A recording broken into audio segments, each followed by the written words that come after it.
በሀገሮቻቸው መንግስታት በሚደርስባቸው ጫና በጦርነት በረሃብ በድህነትና በተፈጥሮ አደጋዎች ከሚኖሩበት አካባቢ ወደ ተለያዩ የዓለም ክፍሎች የሚያቀኑ ሰዎች በሚሊዮኖች የሚቆጠሩ ናቸው። በሁሉም የዓለም ክፍሎች በተለያዩ ምክንያቶች ለስደት የሚጋለጡ ሰዎች እንዳሉና ይህም የሰው ልጅ ታሪክ አንዱ አካል የሆነ ቢመጣም በተለይ በደሃ ሀገራት ይህ ጉዳይ ጎልቶ የሚታይ ሲሆን የሚሊዮኖች መዳረሻ ደግሞ አውሮፓና ያደጉ ምዕራባውያን ሀገራት እንደሆኑ በግልጽ የሚታወቅ ነው። እነዚህ ታላላቅ ሀገራት በስርዓት ለውጦቻቸው የሚቀያይሯቸው የስደተኛ ፖሊሲዎች የተሻለ ህይወት ለመምራት ሀገሮቻቸውን ለቀው ወደ እነዚህ ሀገራት የሚያቀኑ ዜጎች ሁሉ ነገራቸውን ሲያቃውስ ይስተዋላል። ከቅርብ ጊዜ ወዲህ አሜሪካን ጨምሮ በርካታ የዓለም ታላላቅ ሀገራት በስደተኞችና ጥገኝነት ጠያቂዎች ላይ ያላቸውን ፖሊሲዎች በከፍተኛ ሁኔታ እየከለሱ ነው። በተለይ የአሜሪካው ፕሬዝዳንት ዶናልድ ትራምፕ ለሁለተኛ ጊዜ ወደ ነጩ ቤተ መንግስት ከተመለሱ በኋላ የድንበር ገደቦችን ፈጣን ማባረርና የመግቢያ ወደቦችን መዝጋት ላይ ትኩረት በማድረግ የበርካቶችን ህይወት ችግር ውስጥ መጣላቸው የሚታወቅ ሲሆን አሁን በስደተኞች ላይ በኃይለኛው የመጣቸው ተረኛዋ ሀገር እንግሊዝ ሆናለች። የእንግሊዝ መንግስት ወደ ሀገር ውስጥ በህገወጥ መንገድ ለሚገቡ ስደተኞች ያለውን አቀራረብ የሚቀይር አዲስ የስደተኞች ፖሊሲ ማሻሻያ ይፋ አድርጓል።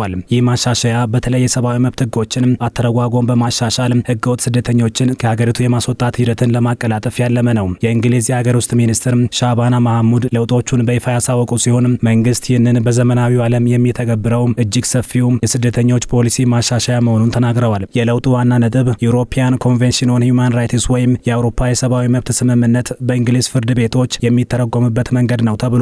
ጠቅላይ ሚኒስትር ኬር ስታርመር እንደገለጹት እነዚህ ማሻሻያዎች ማለቂያ የሌላቸውን ይግባኞች ያግዳሉ፣ በቅጽበት የሚቀርቡ ክሶችን ያቆማሉ፣ እንዲሁም እዚህ የመቆየት መብት የሌላቸውን ሰዎች የማስወጣት አቅም ይጨምራሉ ብለዋል። መንግስት በተለይም የስምምነቱ አንቀጽ 8 የቤተሰብ ህይወት መብት ስደተኞች ከእንግሊዝ መውጣታቸውን ለማዘግየት አላግባብ ጥቅም ላይ የዋለ ነው የሚል አቋም አለው። አዲሱ ህግ የቤተሰብ ግንኙነት ማለት የወላጅና የልጅ ብቻ መሆኑን ግልጽ በማድረግ ሰዎች አጠያያቂ ግንኙነቶችን በመጠቀም በእንግሊዝ ውስጥ እንዳይቆዩ ለመከላከል ያለመ ነው። በፖሊሲው ማሻሻያ ውስጥ የተካተተው ሌላ ወሳኙ ለውጥ የስደተኝነት ሁኔታን ጊዜያዊ ማድረግ ነው። በተጨማሪም ስደተኞች በአገሪቱ ቋሚ የመኖሪያ ፈቃድ ለማግኘት የሚጠብቁት ጊዜ በ4 እጥፍ ይራዘማል። ይህ እርምጃ በህገወጥ መንገድ በተለይም በትንንሽ ጀልባዎች የሚደረገውን ድንበር ማቋረጥ ለመግታት የሌበር መንግስት ጠንካራ አቋም መያዙን ያሳያል ተብሏል። ሌሎች ማሻሻያዎችም ወንጀለኞችን የማስወጣት ሂደት ለማፋጠንና ስደተኞች በሀገሪቱ የመቆየት ሁኔታዎችን ለመግታት የዘመናዊ ባርነት ህጎችን አላግባብ መጠቀምን ለመከላከል ያለመ ስርዓት ማቀላጠፍን ያካትታሉ። ከዚህ ቀደም የሰብአዊ መብት ተሟጋች የነበሩት የዛሬው የሀገሪቱ ጠቅላይ ሚኒስትር ኬር ስታርመር በበኩላቸው እንግሊዝ ፍትሐዊ ታጋሽና ሩህሩህ ሀገር ብትሆንም ነገር ግን በተለዋዋጭ ዓለም ውስጥ ሰዎች ድንበሮቻችን ደህንነታቸው የተጠበቀ መሆኑን ማወቅ አለባቸው ብለዋል። የእንግሊዝ መንግስት የሰብአዊ መብት ህጎችን አተረጓጎም በድፍረት ለመቀየር መወሰኑ ከስደት ፖለቲካዊ ግፊት ጋር ተዳምሮ በሰብአዊ መብት ተሟጋቾችና በህግ ተርጓሚዎች መካከል ከፍተኛ ውዝግብ መፍጠሩ አይቀርም የተባለ ነው። ይህ ማሻሻያ በእንግሊዝ የስደተኞች ፖሊሲ ታሪክ ውስጥ አዲስ ምዕራፍ የሚከፍት ሲሆን የህግ የበላይነትንና የፖለቲካዊ ፍላጎትን ሚዛን ለመጠበቅ ትልቅ ፈተና ሊሆን እንደሚችልም ተንታኞች ይጠቁማሉ። ይህ ለውጥ ከባድ ወንጀለኞችን ጨምሮ ስደተኞችን የማስወጣት ውሳኔን የማዘግየት መብት ላይ የተመሰረተ ይግባኝ አጠቃቀም መጨመሩን በመቃወም የመጣ ነው። በተጨማሪም መንግስት የአውሮፓ የሰብአዊ መብት ስምምነት አንቀጽ 3 ስቃይና ኢሰብአዊ አያያዝን መከላከል አተገባበርን ለመፍታት ከሌሎች ሀገራት ጋር ለመስራት አቅዷል። የሀገር ውስጥ ሚኒስቴር መስሪያ ቤት የአንቀጽ 3 ፍቺ ምክንያታዊ ነው ተብሎ ከሚታሰበው በላይ መስፋቱን ያምናል። ለአብነትም ከባድ ወንጀለኞችን የጤና እንክብካቤ ፍላጎቶቻቸው በሀገራቸው ሊሟሉ አይችሉም የሚል የይገባኛል ጥያቄ በማቅረብ በእንግሊዝ እንዲቆዩ የሚያደርግ መሆኑን ይጠቅሳል። ሌላው ቁልፍ ለውጥ ያልተሳካላቸው የጥገኝነት ጠያቂዎች ይግባኝ የሚጠይቁበትን መንገድ መገደብ ነው። በቀጣይ የይግባኝ ጥያቄዎች ብዛት እንዲቀንስና ስደተኞችን የማስወጣት ሂደት እንዲዘገይ አንድ የይግባኝ መስመር ብቻ እንዲኖር ታቅዷል።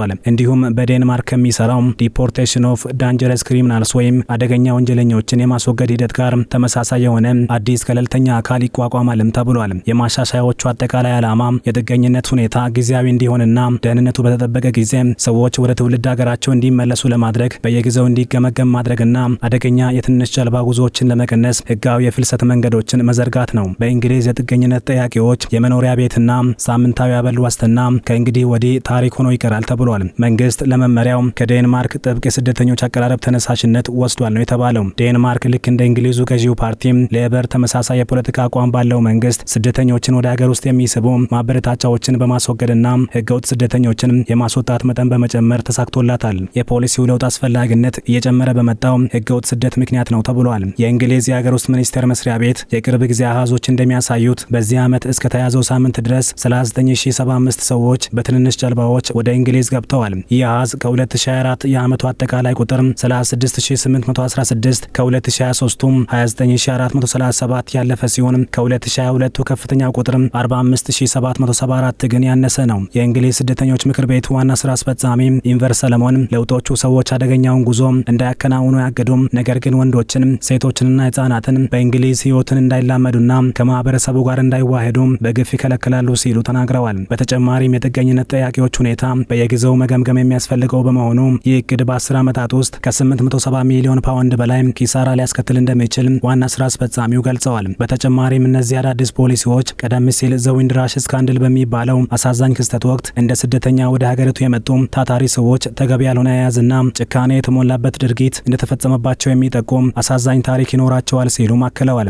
ዘ ዊንድራሽ ስካንዳል በእንግሊዝ ከዓመታት በፊት የተከሰተ ትልቅ የማህበራዊና ፖለቲካዊ ቀውስ ነው። ይህ በዋነኛነት የተፈጠረው ከአውሮፓውያኑ 1948 እስከ 1971 ባሉት ዓመታት በዊንድራሽ መርከብና በሌሎችም መርከቦች ወደ እንግሊዝ በመጡት የካሪቢያን ሀገራት ዜጎችና ልጆቻቸው ላይ ነው። እነዚህ ሰዎች የዊንድራሽ ትውልድ ተብለው የሚታወቁት በወቅቱ ኮመንዌልዝ በሚል አሰራር የሀገሪቱን ዜግነት በማግኘት በህጋዊ መንገድ በሀገሪቱ እንዲሰሩ ተጋብዘው ነበር። በወቅቱ የነበሩ የስደተኛ ህጎች እነዚህ ሰዎች በለንደን ውስጥ የመኖር መብታቸውን የሚያረጋግጥ ህጋዊ ሰነድ እንዲይዙ አይጠይቅም ነበር። ከአውሮፓውያኑ 2010 በኋላ በእንግሊዝ መንግስት ተግባራዊ የሆነው ጥብቅ የስደተኛ ፖሊሲ እነዚህ የዊንድራሽ ትውልድ አባላት የህይወት ዘመናቸውን ሙሉ በእንግሊዝ ኖረው እንኳ በድንገት የመኖሪያ ፈቃዳቸውን የሚያረጋግጥ ሰነድ እንዲያቀርቡ ተጠየቁ።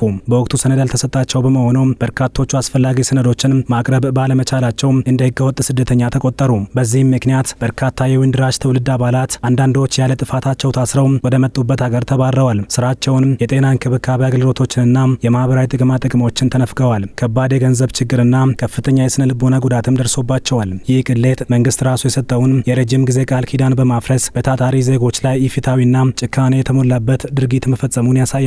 የአዲሱ የስደተኞች ህግ ማሻሻያ ሀገራችን ብለው በእንግሊዝ ለዓመታት የተቀመጡ የበርካታ ሀገር ዜጎች እነዚህን መሰል ቀውሶች እንዳያመጣባቸው ተሰክቷል።